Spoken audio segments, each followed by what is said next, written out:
Hello, everyone. Can everyone hear me?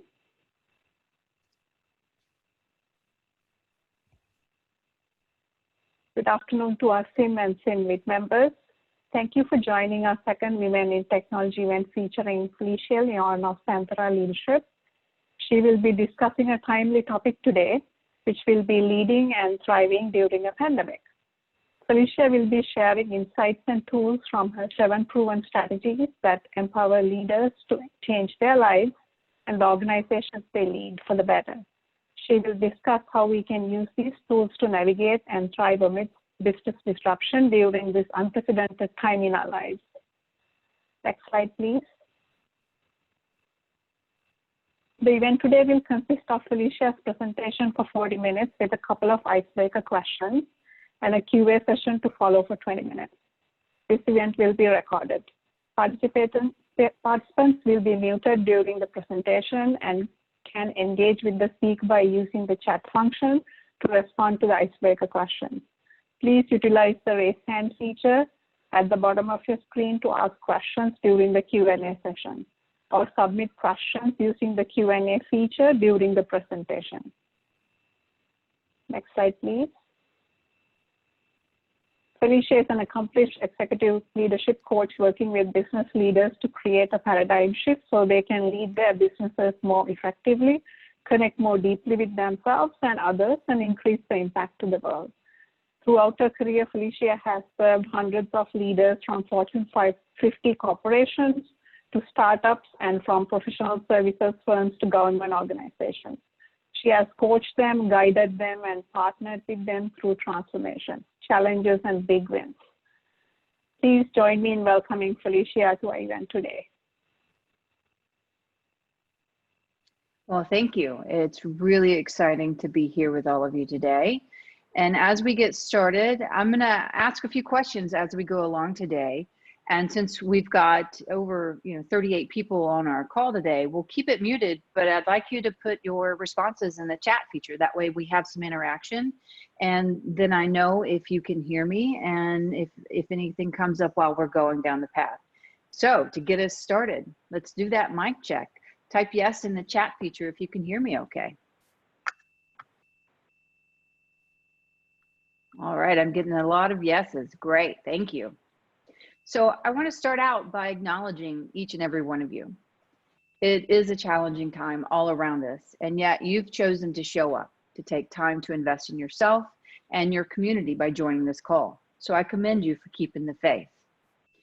And now that we're getting started, let me know what part of the world you're calling in from today in the chat feature. What city are you in? We've got some San Diego's, Lakeside, lots of San Diego's. Carlsbad, wonderful, wonderful. It's good to have you all on. And just to address the elephant in the room, just let me know, how impacted have you been in your business about the current state? Tell me, type in a little bit, a lot, or if it's just business as usual for you.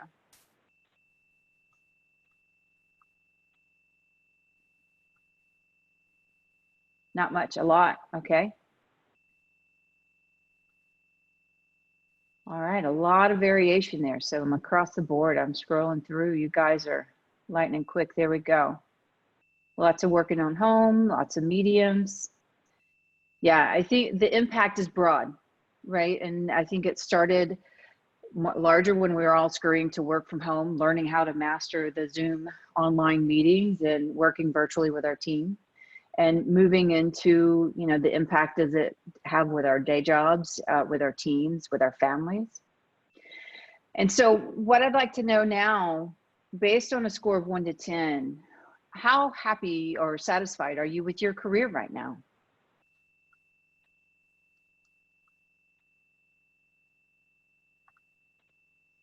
Seven, Emma? Yes, one is a low end and 10 is a high end.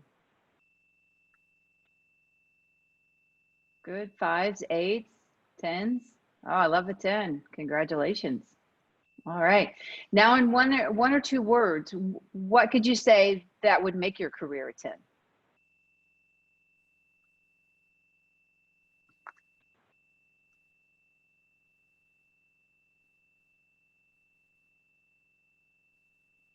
A slower pace. Well, I like that one. Balance, a different position. All right, well, let's see if we can address some of those as we go through our content today. More structure, realistic expectations, more pay, resource to support initiatives. Oh, I tell you, I had the fun part of going live with a new application. Those are always good times, aren't they? Structure. Yeah, this situation of working from home, I've heard a lot from my clients and colleagues that they're working longer hours. So yeah, definitely a bigger issue there. More balance, realistic expectations for yourself. I appreciate that. I appreciate your candor there. Well, let me tell you just a little bit more about me, just to frame our conversation today. When I was looking to start my career, I knew I wanted to have an impact. I wanted to do something that mattered.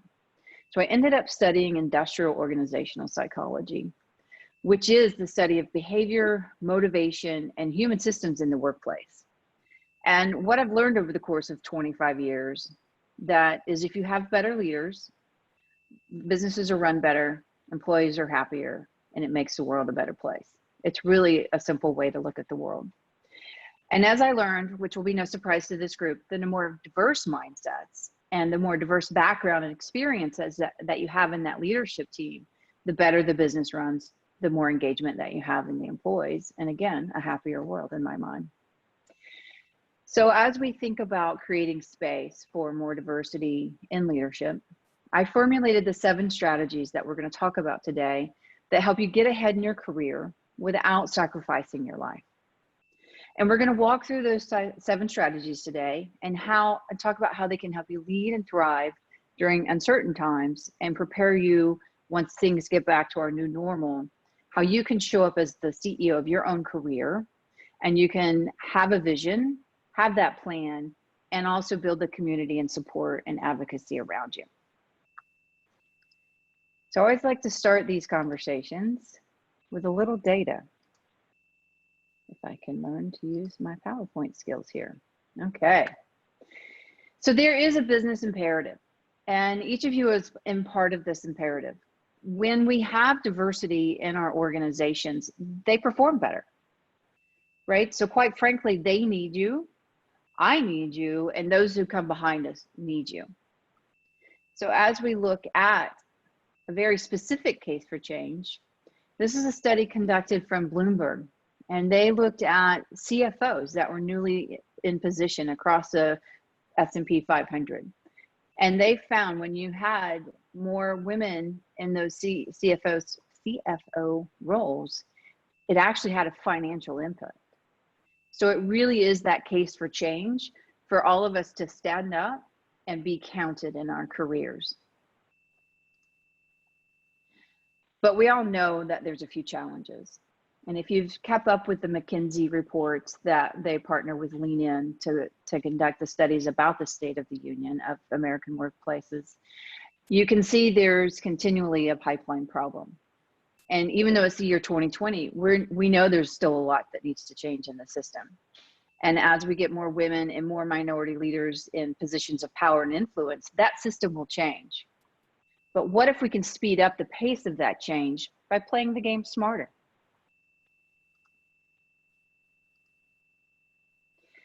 So that's where we come to the plan of you.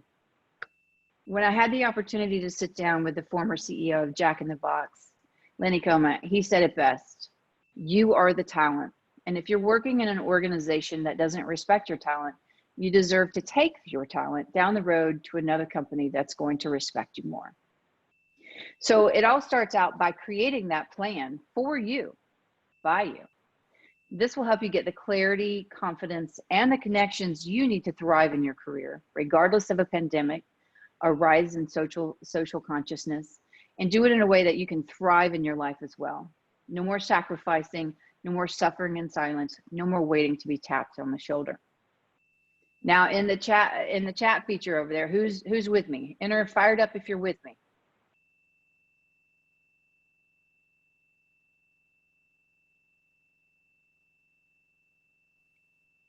Got some fired up, some woohoos. All right. I love it. I'm feeling the energy come through the interwebs here. So as we start diving into the 7 strategies, just a quick reminder that if you have a question about the content, I want to make sure we capture that. So put that in the Q&A feature, and we'll come back to that during the open forum. But for the next few minutes, just stay with me and be in the content, respond in the chat features to the questions that I'm polling, and we'll roll through this and hopefully impart with some really good excitement at the end of the day. So I'd like to introduce you to Elaine, Jill, and Carmen. These 3 individuals were promoted to manager shortly before our last recession, and each of them was designated as a high potential in their company. Their employer actually invested a lot of time and money in these individuals by giving them special projects and special training. And each one of them had the path to senior leadership right in front of them. But only one of them reached the top. Now, I know you may be thinking, based on those numbers we saw a minute ago, you're thinking the pipeline only afforded one of them to reach that executive floor. But what might surprise you is that each of them wanted something very different in their career. Now, Elaine, she was laser focused on reaching the top. Her plan was to get there and then open herself up for a relationship and children. On the other hand, Jill decided she was much happier being a deep subject matter expert. She didn't want to be as an executive as much as she wanted to lead thought-provoking work. So she chose a different path in the company. She had just as much influence, but over the processes that the people followed in the company. And then there was Carmen. She decided she wanted to teach more and do smaller project work on the side. So she ended up leaving the company and is now a full-time professor and consults with companies on the side. Now, these 3 women were very capable, and dare I say they were powerhouses in each of their fields and quite successful in running their businesses. And they had the life that they want to live. But it started with that first strategy of deciding what you wanted for your career. Now, they easily could have followed the path laid out in front of them, and I suspect each of them would have found great success in making the executive ranks in the company. But what was important was the decision that they wanted for their career in alignment with their life. So even during a period of uncertainty, articulating what you want can help you weather the storm and make decisions with the end game in mind. So for this next question, I have three options for you. Drop in the word written plan if you've sat down and wrote a plan for your career, those of us that love Microsoft Project. Drop in the word thought about it if you've thought about where you'd like to be. And the third option is vivid picture if you've sat down and visualized the detailed view of your future self, the level of leadership you have, the financial income, the type of company you're in or leading, your house, the car you drive.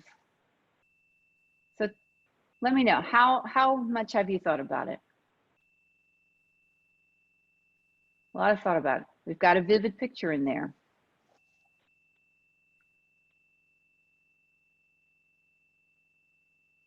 Okay, lots of thinking about it. Vivid pictures. A little bit of daydreaming in there. I'm with you on that one. Vivid pictures and goals, but not a project plan yet.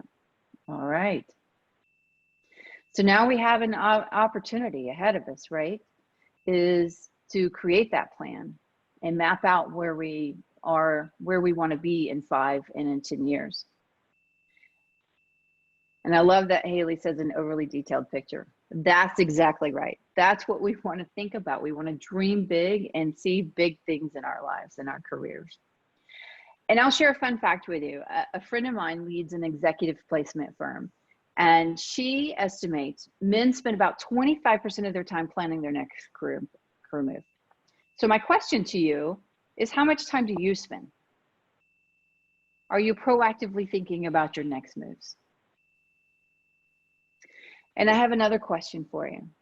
You don't have to answer this one out loud, but for those of you who have not sat down and created that vision for your career yet, what's holding you back? What's keeping you in place? Is this something that you'd be willing to explore with a trusted friend, a coach, or a counselor? If something is holding you back, I want you to be bold enough to work through it and to name it, to take away the impact that it might be having over you. And so you can truly move forward to greatness. Now, there is a lot of research, and you'll hear me talk about this a lot, about writing it down. All the research behind us shows that when you write down a goal, you're more likely to achieve it. And I think the last study I saw was like 80% more greater chance of reaching that goal. So I want to take a challenge for each of you over the next couple days is to do your homework and answer these 3 questions. The first question is, what are the 3 to 5 things you want most out of your career? The second, what are the experiences and skills that you need to get there? And third, what are the action steps that you're willing to commit to help you get those things?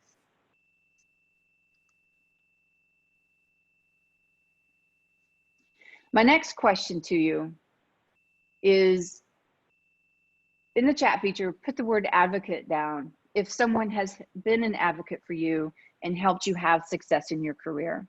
Someone that might have championed you, helped you get that right level of experience to get a new skill set.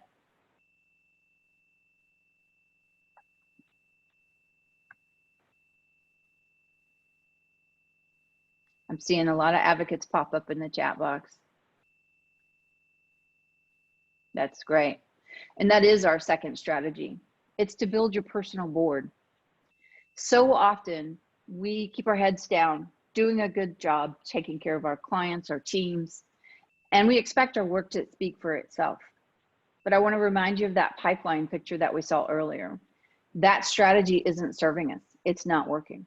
We must take the steering wheel of our career. We need to find those champions, those advocates, and those allies who will guide us and speak up for us when we're not in the room.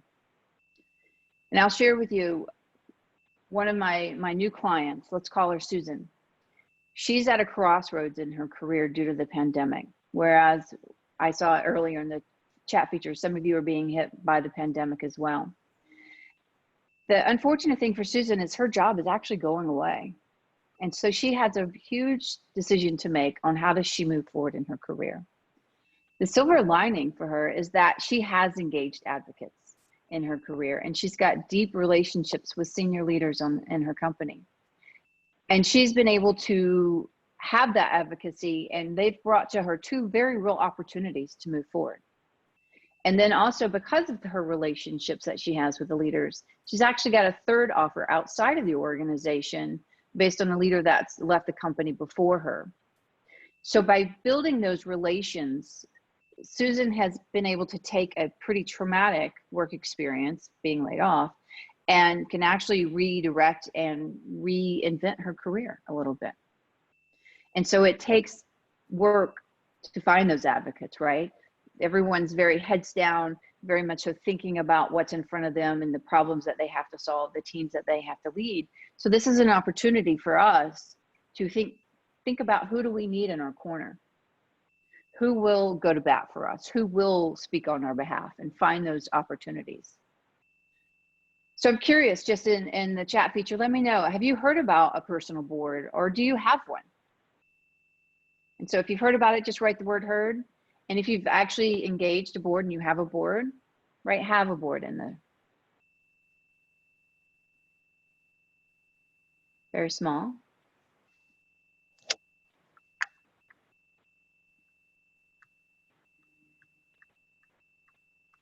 All right. Haven't had one. All right. I have a board in my head. Yeah. Now, I know what you're thinking. I'm asking you to think about building your personal board, and we're all virtual. So how are you supposed to fill the seats on your board right now?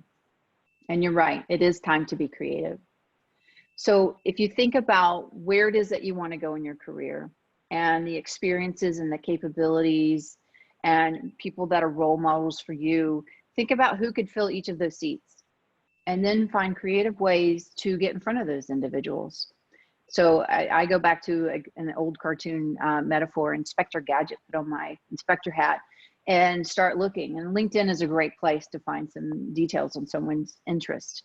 Looking at what do you have in common, an alma mater, a nonprofit organization that you're involved in, who in your network may already know them. And then how can you take a relationship-driven approach to reach out to them authentically and to be, you know, of service to them while you're asking them for support and guidance. And I want to go back to the statement that someone said they have their board that's in their head. But that's a secret. That not everybody needs to know that they're on your board. Because let's face it, how awkward would it be that you have to tell someone that they're fired from the board when they're no longer serving you where you want to go in your career? So it's just a metaphor, but I challenge you to write it down, right? So if Frank is your finance guru in your organization and you want to learn more finance, then Frank is on that board. And you find opportunities, you know, to have lunch with Frank or to join a special project on Frank's team so that you're getting exposure to him as the leader, but also as his expertise in finance, so that you're learning and creating an authentic relationship. Now, that leads us to our third strategy of owning your narrative. And this is a twofer. So when you're approaching your board and you're asking them for help, are you able to articulate the impact that you have on your business, on your clients, and with your teams? Are you able to bring to them where you want to make an impact when you're making that asking for help? So if you think back to Elaine from earlier, she worked very thoughtfully on her story. She crafted a very strong message about her role in the company, how she helped her clients work through big challenges, how she was able to bring in new clients and also keep other clients coming back. And then she also talked about how she was able to build the team around her. And so as she was planning on what she wanted in her career, she was easily able to have conversations that created advocacy and champions for her and helped her reach the executive ranks. And then even though her company went through a few rounds of layoffs in this whole recession back then, she was in a strong position because those decision makers knew the impact that she was having on the business. And think about it this way, she had her own little scorecard where she talked about her, her impact and kind of self-rated and used that as a conversation with her board to say, these are the things I'm working on. This is the impact I'm having. You know, what else do I need to be doing? You know, what else does the company need to see in my performance to know that I'm bringing the right impact and ready for the next promotion in my career? So it becomes a way to share your story naturally, but it also becomes something of a conversation piece with your board when you're getting to know new members, and you're giving them an anchor to see how they can help you because they know where you want to go. So in that chat feature, I'd like to know who's able to articulate their unique story. Give me a yes if you feel like you can really share your story and the impact that you have in your career.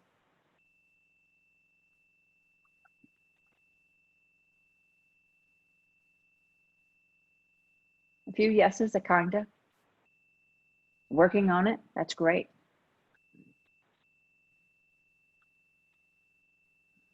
Yes, kind of. All right. You don't have to answer this unless you want to. Does anyone feel a little nervous about creating their unique story? What about others that might feel like it's a little braggy and they don't like to talk and self-promote themselves?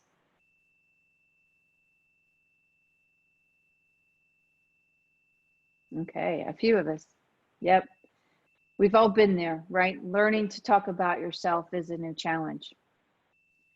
And I have a little formula for you, for those that are new to talking about themselves and impact that they have. And I call it your unique you statement. And it's 4 simple questions that can help you get started. So as another part of your homework, I invite you to go through these questions. And it's starting with talking about who you're serving, right? And your position in your career.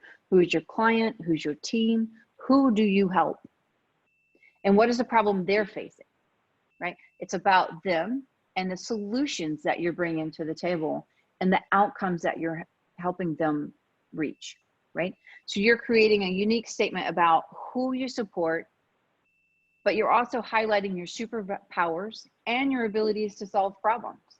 So your unique you statement becomes about those that you serve and the types of problems that you solve.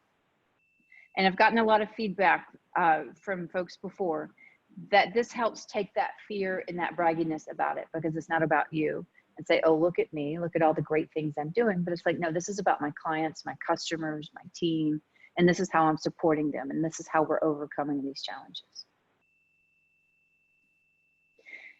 The biggest part about your unique you statement is practice, right? If you think about a sales rep who's got to commit to memory the benefits of a new and latest product, well, you are the greatest new thing in your company, and the impact you have on your customers, your team, is worth sharing. So I challenge you to practice it, perfect it, do a little power pose with it, and own your full potential. Now, yeah, I'm all about 2 for 1. This is also another great tool that you can use with your personal board. You can use it as a platform for when you're reaching out to someone new and getting feedback on the impact that you're having, and see how that compares with their perspective and what the company values. So you're actually bringing them a gift of a tool that they can coach you with. And it can take the awkwardness out of the cold call. Because let's face it, calling someone new can be awkward sometimes. All right.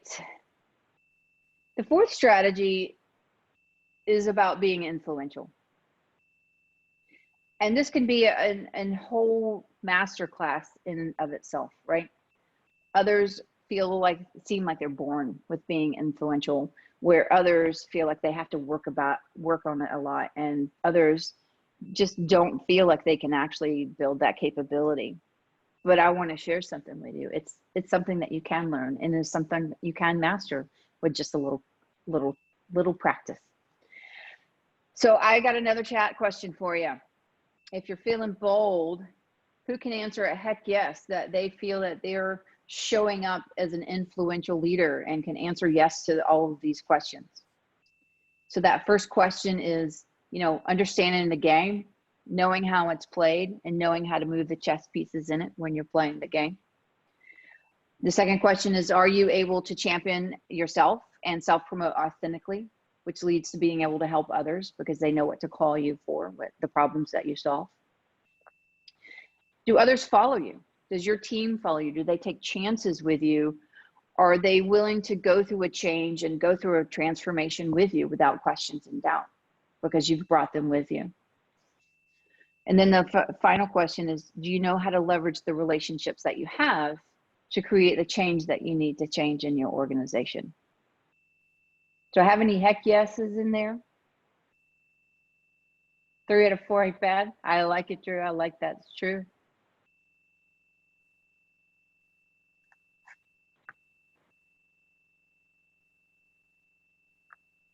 All right. This is a good one. 3 out of 4. Thumbs up. But if you think about, oh, interesting. I hit all the bullets, but don't quite feel it, at least not confidently.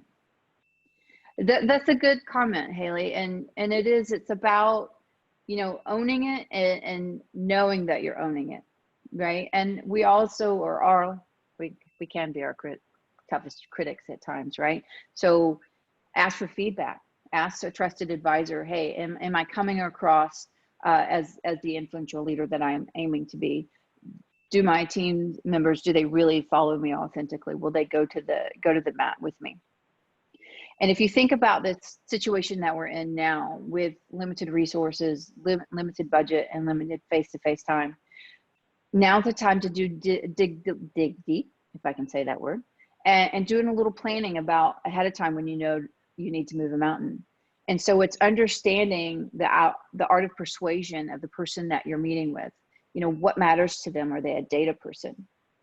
Are they worried about, safety and security? Are they worried about the bottom line? Are they worried about the impact to the people?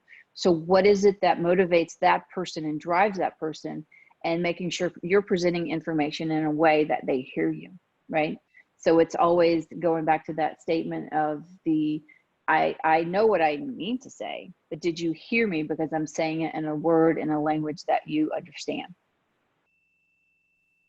Okay, some twos out of 4, 3s out of 4. Okay.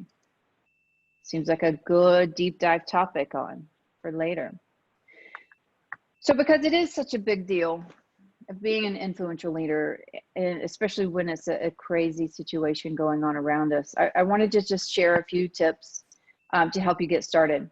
And we'll make sure that you get this content after the fact so that you have this right at your fingertips. But making sure you're using the right approach, right? If you're going up against someone that's got a style and personality opposite of you, making sure that you're making that modification so that they're hearing you. Oftentimes now it's the meeting before the meeting.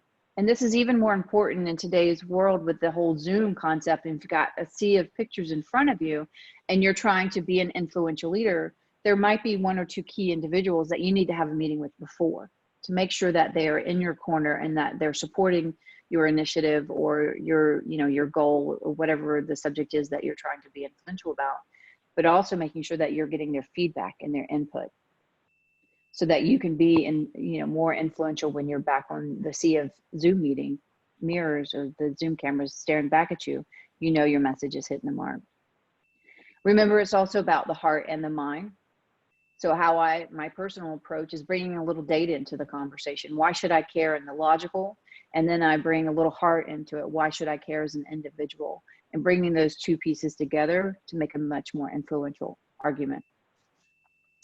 Another way to go about it is asking, what do they want most and what are they afraid of, right? Losing position of authority, losing resources. So how can you create that case for change before you even have that conversation so that you're addressing their need? What do they want?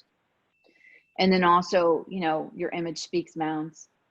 Showing up and looking the part that you want to play. I was watching The Prophet last night, and it was very funny. The gentleman, when they first met, he was, with the goatee and the glasses and just like just woke out of bed head. And they went to a meeting with, I believe it was T-Mobile the first time. And he was just scruffy, right? He really didn't look the part of a COO presenting to one of the largest organizations. Well, then fast forward to the next meeting that they had, and it was with the NFL. And he was freshly shaven, modeled hair and in that suit coat. So he was fit for purpose for the audience that he was presenting to. And he came across a lot more polished and poised and was just influential just by his demeanor. And then again, I'm going to say it again, is practice, power pose it, and then crush it.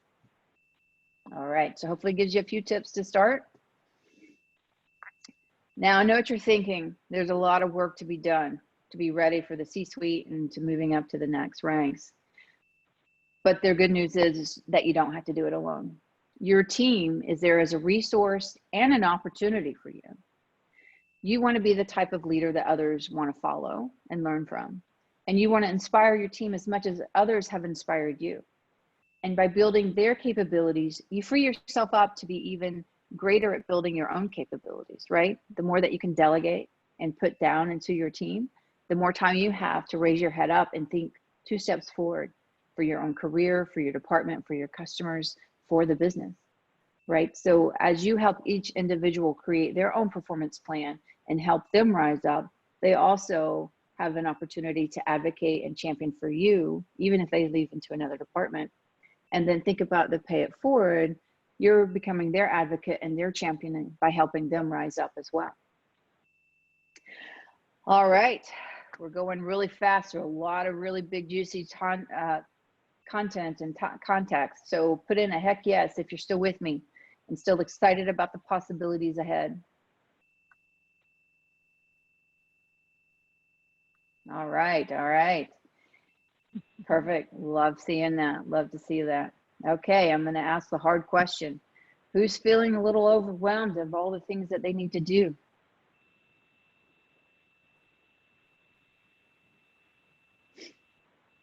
Yeah, it's okay to feel overwhelmed, right? It's a lot.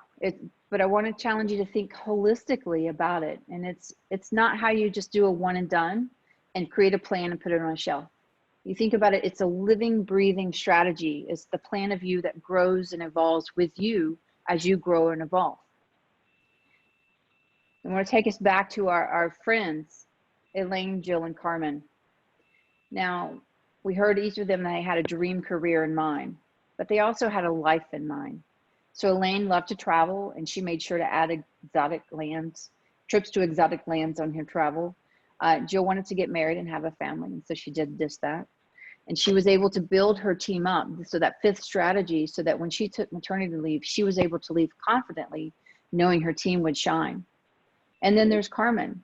She took a non-traditional route to motherhood, and choosing the flexibility of academia helped her have the harmony in her life that she only dreamed of back in the early days.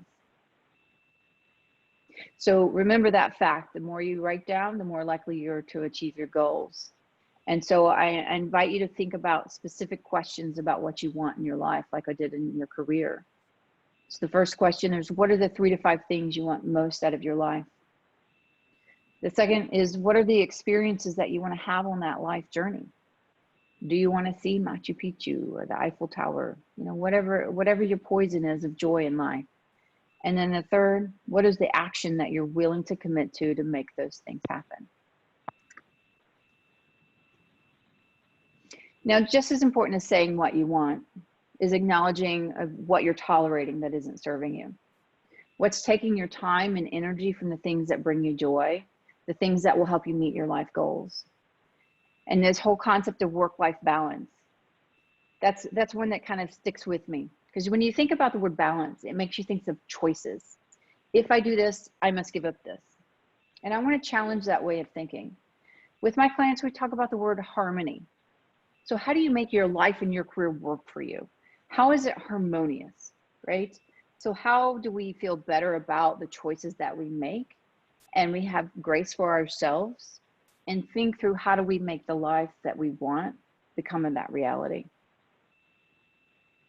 So give me a one-word answer to one thing that you can do today to create harmony in your life and your work.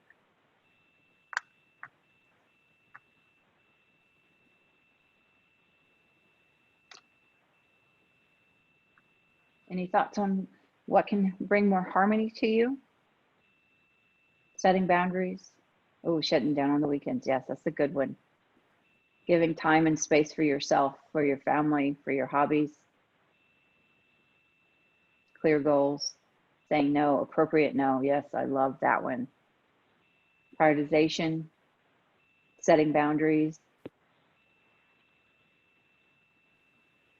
All right, my next question is, how can you show up as your best self? So with all of these activities that, you know, would create harmony, saying no, setting boundaries, being clear in our intentions on what we want, you can control how you show up each day. And so, for example, I've introduced meditation and a gratitude journal into my daily practice since we've been in quarantine. And that's helped me be present in the day, and also remind me of things that are going really great in life and in the world, because there is so much that feels like it's not going right now. So what thing can you do to help you show up as your best self? And I hear in San Diego that it might include a manicure and a pedicure this weekend. I have a good word from the mayor. All right, so let's bring this home, shall we? I invite you, and it's really more of a challenge, is to go beyond empowerment and move into action. I've been going, you know, I work with a lot of leaders, a lot of women leaders, and I've gone to countless presentations on being bold, feeling empowered, and I walk out of the room and I'm like high-fiving with everybody, right? And then I go back to my day job. I go back to work as normal. So I want to challenge you to move beyond that empowered feeling and moving good and thinking through the 7 strategies, making action and committing to moving one step at a time, even if it scares you a little bit. So you heard about how Elaine, Jill, and Carmen made it to the top. Each of them were very thoughtful and planful with the 6 strategies. And then they took that not so giant leap to the 7th. They wrote it down. They created their master plan of their career and their life. And they took one step at a time towards their goals. So when they started down on this journey back in 2008, I believe it is, little did they know each of them would be at the pinnacle of their career, and to be able to ride the next crazy pandemic out feeling comfortable and confident in the decisions that they've made in their career, and not feeling guilty about the choices that they made to see their plan fulfilled.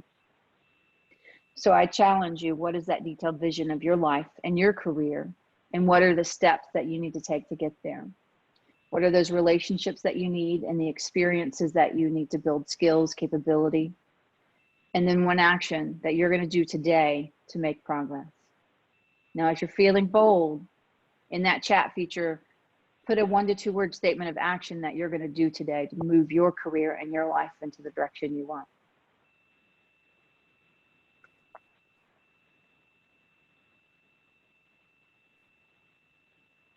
Lay out a plan.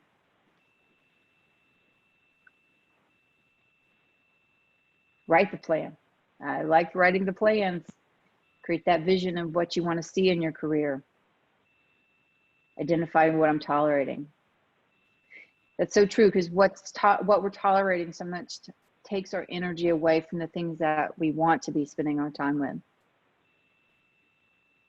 Being specific, writing things down. I love seeing what I'm seeing. Now, I do have a cheat sheet. It's a chapter out of the C-Suite Readiness Workbook that is moving beyond empowerment to action. So if you'll send me an email with the words beyond empowerment to action in the subject line, I'll get you a copy of this chapter, and it'll help you write down your plan and help you think about the timeline and the vision of where you want to go. It's a great tool. We've had a lot of good success with it. So lastly, I just wanted to share a special opportunity. This is a very, crazy time, and there's no time like the present to start working on your plan. And July 31st, I'm launching the next round of the C-Suite Readiness Masterclass, or Boot Camp Have You. We're going to run it virtually this time, and it's 6 Fridays, 7:30 to 9 in the morning. So give you some time. You can come as you are, no makeup, no combing hair if you don't need to. You got the young ones in the corner. We welcome them to come too. But we'll spend 90 minutes together deep diving through each of the strategies. Our regular price is $1,800, but because you've made the commitment to lean into your career and to do the work that you want to get ahead, I'm giving all of the SIM members $400 discount. So there's a discount code here for you. And then on this last slide, this is how you can find me. So drop me a line.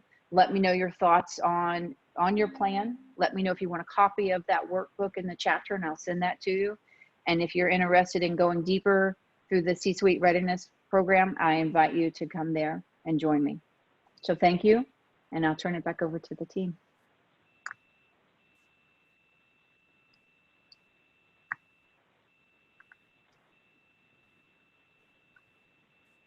Thank you, Felicia. We'll begin our Q&A session for approximately 10 minutes. A reminder to please utilize the hand feature to ask a question, and one of our moderators will unmute your line to enable you to ask the question.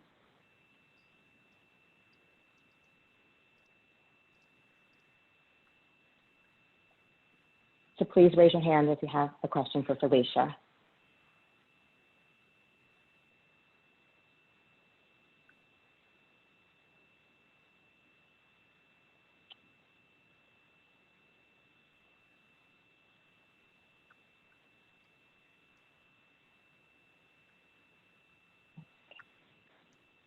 Okay, I see a question from Erica. I'm going to unmute you. Hi, Felicia. Hi, Erica. Erica, you can ask your question now. Hi, can you hear me now? I can. Yeah. All right, nice to see you again. So Good my to see question you. would be based on those classes you've done with women preparing for the C-suite. What's the most common hurdle? Is there a pattern? What do most women struggle with as they prepare for that C-suite level position? It's the one that emerges the most is confidence to lead at the next level. So in general, we like to master where we are, and then we raise our head up and look for that next opportunity. So the research even shows this, a funny study done out of Harvard a few years ago. Men will apply for a position when they meet 6 out of 10 of the criteria. They're like, I get there, I've got the potential. Women will only apply when they meet 9 or 10 of that, because they want to know that they can do everything that's on that list before they even apply. And so it's really owning what you're good at and owning that you have potential and that you can learn once you get there, that you don't have to have all of the answers before you even go. Thank you. Welcome. Our next question will come from Amy. Amy, please ask your question. Hi, Felicia. Hi, Amy. I wanted to know how often should we expect to maybe want or need to redesign our plan? It's a great question. I think once you accomplish one of the major goals or milestones that you set, then it's time to look at where you're going next. I have one client, she actually looks at her plan at a macro level every 30 days. And so she actually looks back and says, what did I do that helped me meet my plan? What habits did I build over the last 30 days that moved me forward? And then what do I need to alter in the coming 30 days that helps me get there? Are the goals just still the right goals, right? And so she doesn't make lockstep changes in her goals every month, but she's in tune with them. That's how she checks in with herself. But anytime you reach a promotion or you have a job opportunity that you go for, then it's time to look holistically. Are you still moving in the direction that you want to go? Those are good examples. Thank you. Welcome.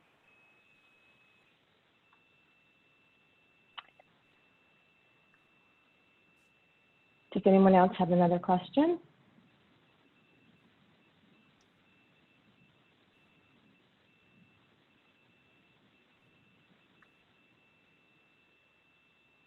Okay, the next question will be coming from Sandra. Sandra, please ask your question. Hi, Felicia. Hi, Sandra. Hey, that was great. The question that I have is, how do you, so there's a lot of talk about planning and planning for your future. And what I tend to get stuck on is tactically not dropping the ball on the things that I have today, you know, and then trying to balance that with family and work. So what's your best advice for being able to spend that time to work on your plan, you know, and not think about dropping the ball? Yeah. So one is give yourself a lot of grace, right? Because sometimes you do have to drop a ball because life is happening, and that's okay. But what are you going to do once you put the ball down? And I say put the ball down versus dropping it, and then to pick that back up. So I mentioned my one client that actually takes one day a month to work on her plan. And she actually spends a whole day, and it's part of her business plan too. So it makes sense that she spends that whole day. But for others of us, we don't have that full whole day. And so it's just setting down a monthly reminder of maybe even a half hour or an hour on our calendar, just to check in with ourselves, to check in with our plan, to make sure that we're moving in the right direction. And the other opportunity is once you create that plan is to look at what you're doing and the activities that you're doing that aren't helping you reach that goal. So I said a couple times about a 2-for-1 strategy. Every one thing that you do, try to make sure you get 2, if not 3 benefits from it. So for every hour of time, every, extracurricular activity that you're involved in, how is it serving you in multiple times so that you can choose where to put your time in the most impactful way. And so for one of my clients, she loves working with children. She's a nurse and she loves working with children, but she's working on moving up into the administration ranks at the hospital. And so she spends one day of a month heavily involved in a children's charity. And she had an opportunity to go spend another day in a different charity, helping run a really cool program. And her heart kind of broke because she's like, well, if I do that one day, I'm going to have to sacrifice something else that I've got that's in my personal plan, right? And it was all her personal commitments to herself. And she had to say no. And at first she was devastated at that no. But then when we broke down the no, it was like, by saying no, she kept true to her plan. She knew in her heart she already is meeting her goal of paying it forward to help the children because she's got a really big role in this other organization. And so it became a decision matrix for her on where she spent her time. And then so she said no and said, let me help you find someone else. And so that way she was still able to be giving and helpful and not feel guilty about just putting up the hand and putting up a resistance. Does that help? Yeah, that's great. I like the idea of prioritizing and putting the no's at the bottom. That's great. Yes. Thank you. Welcome.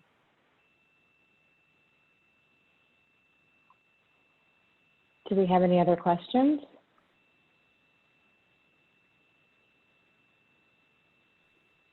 So everybody's excited to get their plan going. Okay.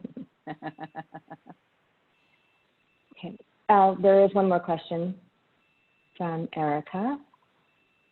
Erica, you can proceed.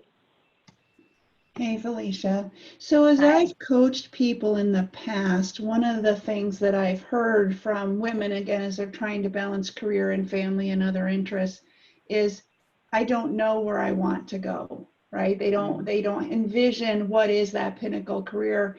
They can't even imagine that. So what advice would you give them? How would you coach them through that first step of envisioning what you want or not getting stuck there? Mm-hmm. What I do is I start to break it down more of what is the impact that you want to have, and what kind of business do you want to work in?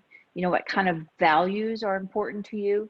So for example, if you say, I want to, you know, make an impact by being a part of a company that's socially conscious, right? Then you're going to look for positions in a company that pays it forward in the world versus kind of our old school, all about capitalism type companies, right? So even though you start thinking about where in a larger sense versus, well, I want to be a CEO, or I want to be a CIO, or I want to be even a stay-at-home mom, right? That's always an option too, right?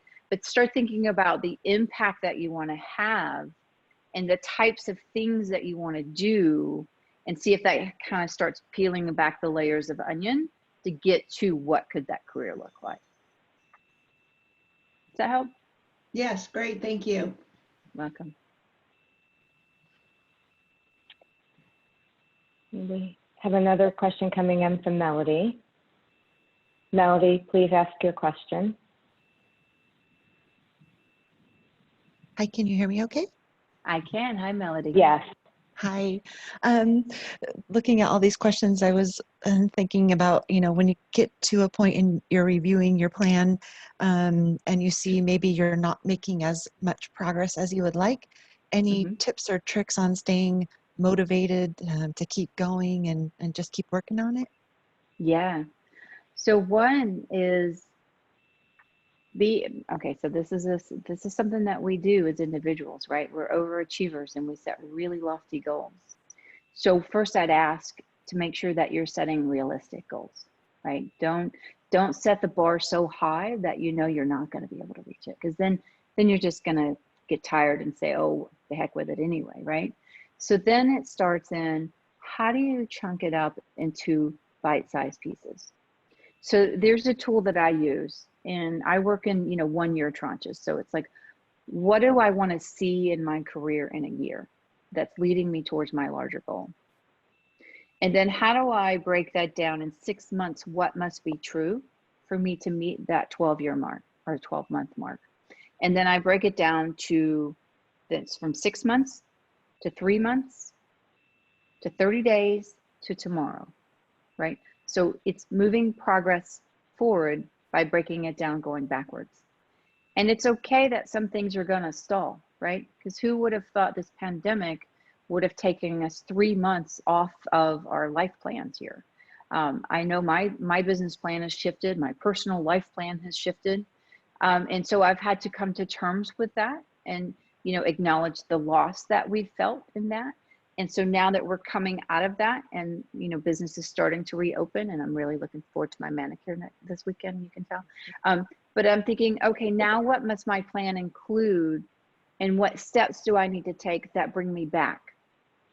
And then again, it's always going back to grace, is giving yourself grace that you didn't hit it this week, but you're going to take the time and you're going to do something next week. And it does come down to that prioritization. And it does come down to sometimes saying no, because those things will keep us from meeting our goals. And it's okay to make a conscious decision not to do something just as much as it is to do something. Does that help? Absolutely. Thank you.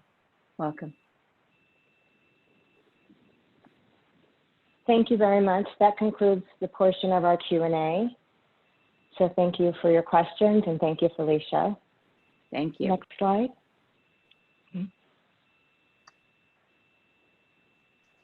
So Felicia, thank you so much for providing us with tangible information to help us grow and thrive in our careers. We really appreciate you giving us your insight and your time to help us move forward. I'd also like to thank our WIT committee members for assisting with this event. Greatly appreciate it. For all of those of you attending, we will be sending out a survey to obtain your event feedback. Please be sure to fill it out. We really value your input. Also, in terms of future events, please be sure to visit our STEM SDWIT website. We will be posting all of our upcoming events there, and we look forward to your participation. And lastly, thank you to each of you for joining us, and we hope that you found this to be very valuable. Thank you. Thank you all again. I look forward to seeing you all in person as soon as we're able to be free in the world. Thank you. Enjoy your afternoon.